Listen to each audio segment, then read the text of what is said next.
Hamas और Israel में जारी लड़ाई में शिद्दत आ गई। हमास के अल-कस्साम ब्रिगेड की जंगजुओं ने इसराइली जारहियत का मुंह तोड़ जवाब देते हुए तेल अवीव पर नए रॉकेट हमले कर दिए। हमास की जानिब से तेल अवीव पर दागे गए रॉकेटों से इसराइल को भारी जानी और माली नुकसान उठाना पड़ा, जबकि अल-कस्साम ब्रिगेड के जंगजुओं ने गाजा में भी गुज़श्ता 72 घंटों के दौरान मुतादिद इसराइली टैंकों, बिल्डोजरों और गाड़ियों का निशाना बनाया है। गाजा में अल-कस्साम ब्रिगेड के जंगजुओं के हमलों में भी इसराइल को भारी नुकसान उठाना पड़ा और मुतादिद इसराइली फौजी हलाक जबकि दर्जनों जख्मी हो गए। गाजा पर इसराइली फौज के ज़मीनी ऑपरेशन में अब तक 137 इसराइली फौजियों के हलाक होने की तस्दीक कर दी गई। हमास के मुताबिक गाजा में ज़मीनी ऑपरेशन के दौरान हलाक होने वाले इसराइली फौजियों की तादाद उससे कहीं ज़्यादा है, जबकि सैकड़ों इसराइली फौजी शदीद ज़ख्मी भी हैं। हमास की अल-कस्साम ब्रिगेड्स की जानिब से इसराइली बमबारी में मारे जाने वाले 3 इसराइली यरगमालियों की वीडियो भी जारी की गई है। हमास के हाथों धुलाई के बाद इसराइली अफवाज अपना गुस्सा निहत्ते फ़लस्तीनियों पर निकालने लगी। इसराइली फ़ौज की गुज़श्ता 24 घंटों के दौरान रफ़ा क्रॉसिंग और जबालिया कैंप समेत 230 मकामात पर शदीद गोलाबारी के नतीजे में 100 से ज़ायद फ़लस्तीनी शहीद हुए हैं। सहूनी फ़ौज ने हिलाले अहमर की इमारत का घेराव कर लिया और इसराइल की जानिब से गजा के इलाके शुजाइया पर भी कब्जे का दावा किया है, जबकि खान यूनिस के यूरोपीय अस्पताल के करीब बमबारी से 55 फ़लस्तीनी शहीद हुए।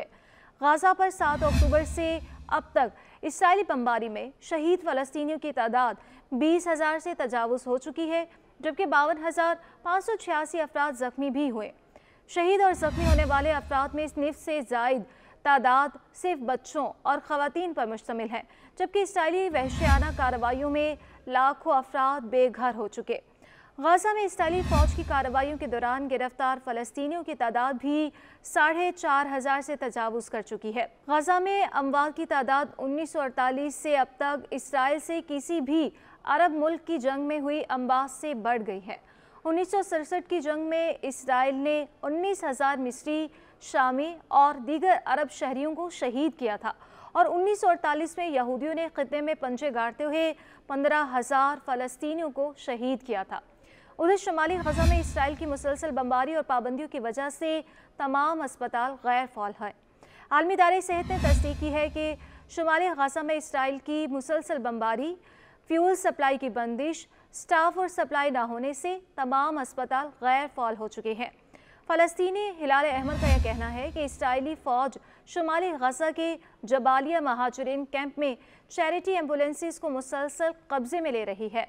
हिलाले अहमर के मुताबिक इलाके में इसराइली फ़ौज की शदीद शेलिंग और स्नाइपर्स की फायरिंग भी जारी है। हिलाले अहमर का ये कहना है कि जनूबी गजा में इसराइली फ़ौज की शेलिंग की वजह से हलाकतों और ज़ख्मियों की इतलात मौसूल हुई, जिसके बाइस मेडिकल टीमों को फौरी तौर पर रफ़ा क्रॉसिंग की जानिब रवाना कर दिया। इसराइली फ़ौज ने फ़लस्तीनी शहरियों को खान यूनिस को भी खाली करने का हुक्म जारी किया है, जबकि दूसरी जानिब अमरीकी मीडिया ने अल-शिफा अस्पताल में हमास की मौजूदगी का इसराइली दावा मशकूक करार देते हुए कहा कि इसराइल हमास की जानिब से अस्पतालों को इस्तेमाल करने के शवाहिद देने में नाकाम रहा। अक़वाम मुत्तहिदा के ग़ज़ाई तहफ़्फ़ुज़ के इदारे IPC का यह कहना है कि गजा की पूरी 23 लाख आबादी को भूख का सामना है। गजा में हर गुजरते दिन के साथ कहत का ख़तरा बढ़ रहा है। आलमी इदारे सेहत ने भी गजा में बीमारी और भूख से अमवात में इजाफे का खदशा ज़ाहिर कर दिया।